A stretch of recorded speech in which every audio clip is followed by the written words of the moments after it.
അപ്പോൾ ആ പ്രവൃത്തിയിലേക്ക് പൗലോസ് അപ്പോസ്തലൻ വരുന്നുണ്ട് ശരിക്കും പറഞ്ഞാൽ. അപ്പം അതിൻ്റെ ഒരു ഡെവലപ്മെൻറ്റ് ഓഫ് തോട്ട്സാണ് അതിൻ്റെ അകത്ത് വരണത്. പക്ഷേ ഇതിന് ഒരു ഡെവലപ്മെൻറ്റ്സ് ഒന്നും യാക്കോബിലില്ല. യാക്കോബ് ഡയറക്റ്റായിട്ട് കാര്യങ്ങൾ പറയുകയാണ്. കർത്താവിൻ്റെ കൂടെ സഞ്ചരിച്ച ആളാണ് യാക്കോബ്.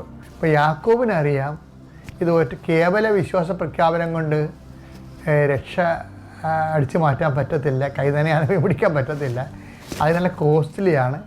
അപ്പോൾ ക്രിസ്തുവാണ് തൻ്റെ പീഡാനുഭവത്താൽ നേടിയതാണ്.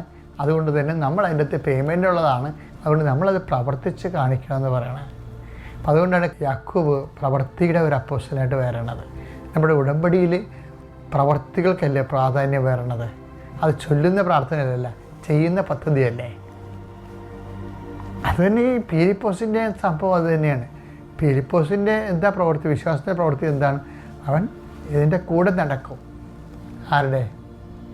നമ്മളുടെ എത്യോപ്യക്കാരൻ ഷണ്ടൻ്റെ രഥത്തിൻ്റെ കൂടെ നടക്കണ കണ്ടില്ലേ? അത് ഞാൻ ഒരു ന്യൂ കമറാണല്ലോ, എനിക്ക് വലിയ കാര്യങ്ങൾ എങ്ങനെയാണ് ഈ ഫൈനാൻസ് മിനിസ്റ്ററോട് ഞാൻ ഈശോനെക്കുറിച്ച് പറയണത്, അയാളെന്ത് വിചാരിക്കും, അയാളെന്നെ സ്വീകരിക്കുമോ ഇല്ലേ? അങ്ങനെയൊന്നുമില്ല. അപ്പോസ്തലൻ അടുത്ത ആത്മാഭിഷേകത്തോട് ചോദിക്കും, നിങ്ങൾ രഥത്തിൽ നിന്ന് വായിക്കണം, നിങ്ങൾക്ക് മനസ്സിലാകുന്നുണ്ടോ?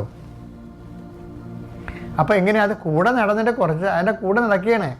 ഒരാളിൻ്റെ കൂടെ നമ്മൾ നടന്നതിന് ശേഷമാണ് പിഴച്ച പ്രവർത്തനങ്ങൾ കാണുമ്പോൾ തന്നെ ചോദിക്കുകയല്ല, കൂടെ നടക്കണം. അപ്പോസ്തല പ്രവർത്തനം 8:29-30.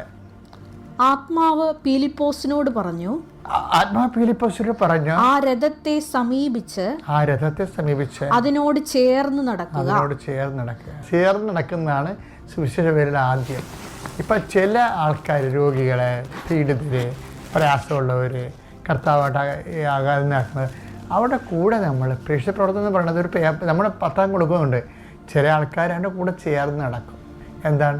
പിന്നെയും കാണുകയും കുശലപ്രശ്നങ്ങൾ ചോദിക്കുകയും കർത്താവിനെക്കുറിച്ച് സംസാരിക്കുകയും, അതാണ് ചേർന്ന് നടപ്പ്. അപ്പോൾ ചേർന്ന് നടക്കുമ്പോൾ അവർ നമ്മളോട് കർത്താവിനെക്കുറിച്ച് ചോദിക്കും.